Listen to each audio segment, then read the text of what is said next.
ஆன்மீக நண்பர்களுக்கு அன்பான வணக்கம். அமாவாசைகளில் தனி சிறப்பு வாய்ந்த அமாவாசைகளில் ஒன்றாக கருதப்படுவது தை அமாவாசை ஆகும். முன்னோர்களின் சாபங்கள், தோஷங்கள் ஆகியவற்றிலிருந்து விடுபடுவதற்கும், நம்முடைய தலைமுறை துன்பமில்லாத வாழ்க்கையை பெறுவதற்கும், முன்னோர்களின் ஆசியை பெறுவதற்கும் ஏற்ற நாளாக தை அமாவாசை கருதப்படுகிறது. தை அமாவாசை அன்று புனித நதிகளில் நீராடுவதும், தானங்கள் அளிப்பதும், வழிபாடுகள் செய்வதும் மிக சிறந்த பலன்களை தரும். பாவங்களிலிருந்து விடுபடுவதற்கும் ஏற்ற நாளாக இந்த நாள் சொல்லப்படுகிறது. அனைத்து மாதங்களிலும் வரும் அமாவாசையும் முன்னோர்கள் வழிபாட்டிற்குரிய முக்கியமான நாட்கள் என்றாலும், தை, ஆடி, புரட்டாசி ஆகிய மாதங்களில் வரும் 3 அமாவாசைகளும் மிக முக்கியமானதாக சொல்லப்படுகிறது. இவற்றில் மற்ற 2 அமாவாசைகளை விட தை அமாவாசை கூடுதல் சிறப்புடையதாகும். இந்த நாளில் முன்னோர்களை வழிபடுவதும், தானங்கள் செய்வதும் தவறாமல் செய்ய வேண்டிய ஒன்றாகும். இதனால் பல தலைமுறை பாவங்களிலிருந்து விடுபட முடியும். இது முன்னோர்களுக்கு நன்றி தெரிவித்து அவர்களின் ஆசிகளை பெற வேண்டிய நாளாகும். தை அமாவாசை சிறப்புகள். மார்கழி மாதம் தேவர்களின் விடியற்காலை பொழுதாக சொல்லப்படுகிறது. அதாவது பிரம்ம முகூர்த்த காலமாகும். அதேபோல் தை மாதம் என்பது தேவர்களுக்கு பொழுது விடிய துவங்கும் மாதமாகும். இதை உத்திராயண காலத்தின் துவக்கம் என்கிறார்கள்.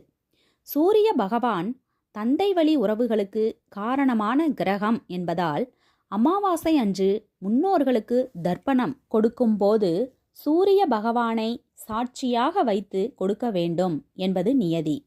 அதனால் தேவர்களுக்கு சூரிய உதய காலமாக இருக்கக்கூடிய மாதமான தை மாதத்தில் வரும் அமாவாசை என்பதாலும், உத்திராயண காலத்தில் வரும் முதல் அமாவாசை என்பதால் தை அமாவாசை சிறப்புக்குரியதாக சொல்லப்படுகிறது. இந்த ஆண்டு தை அமாவாசை ஜனவரி 29ஆம் தேதி புதன்கிழமை வருகிறது.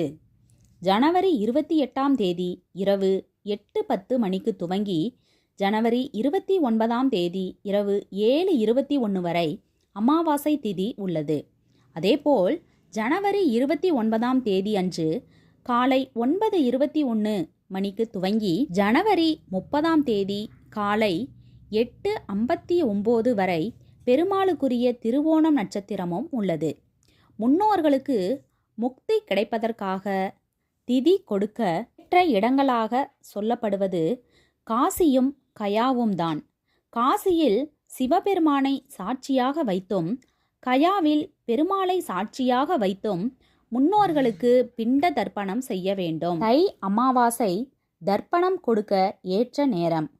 முன்னோர்களுக்கு தர்ப்பணம் கொடுப்பது சூரிய பகவானை சாட்சியாக வைத்தே கொடுக்க வேண்டும்.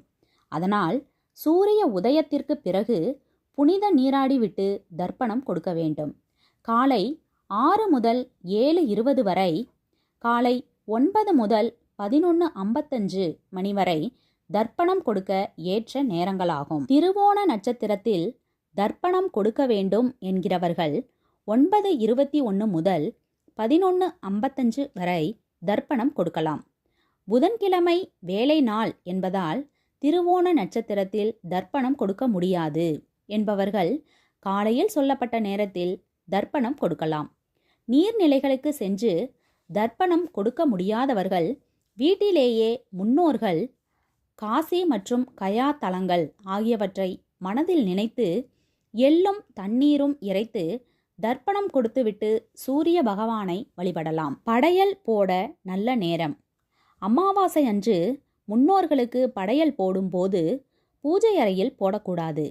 ஹாலில் முன்னோர்களின் படங்களை வைத்து அதற்கு முன்பாக இலை போட்டுதான் படையல் போட வேண்டும். அப்படி முன்னோர்களின் படம் இல்லை என்றால் யார் அமாவாசை விரதம் இருக்கிறார்களோ அவர்களுக்கு முன்பாக இலை போட்டு படைத்து முன்னோர்களுக்கு அர்ப்பணித்துவிட்டு காகத்திற்கு சாதம் வைத்த பிறகு அதே இலையில் அமர்ந்து சாப்பிட்டு விரதத்தை நிறைவு செய்யலாம். பகல் 1:30 முதல் 2 வரையிலான நேரம் படையல் போட ஏற்ற நேரமாகும்.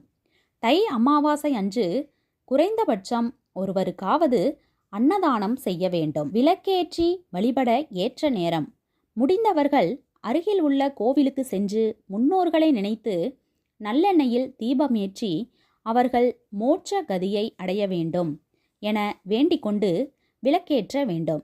கோவிலுக்கு செல்ல முடியாதவர்கள் வீட்டின் பூஜை அறையில் வழக்கமாக ஏற்றும் விளக்குகளுடன் சேர்த்தோ அல்லது முன்னோர்களின் படத்திற்கு முன்பு தனியாகவோ ஒரு மண் அகல் விளக்கில் நல்லெண்ணெய் ஊற்றி பஞ்சு திரி போட்டு விளக்கேற்ற வேண்டும். மாலை 6 மணி முதல் 7 மணிக்குள்ளான நேரத்தில் இந்த தீபத்தை ஏற்ற வேண்டும். இந்த வீடியோ உங்களுக்கு பிடிச்சிருந்தா ஒரு லைக் கொடுத்துருங்க. பயனுள்ளதாக இருந்தால் உங்கள் ஃப்ரெண்ட்ஸ் அண்ட் ஃபேமிலிக்கும் ஷேர் பண்ணுங்கள். இது மாதிரியான பல பயனுள்ள ஆன்மீக தகவல்கள் தெரிஞ்சுக்கணும்னா நம்ம சேனலை மறக்காமல் சப்ஸ்கிரைப் பண்ணி வச்சுக்கோங்க. நன்றி, வணக்கம்.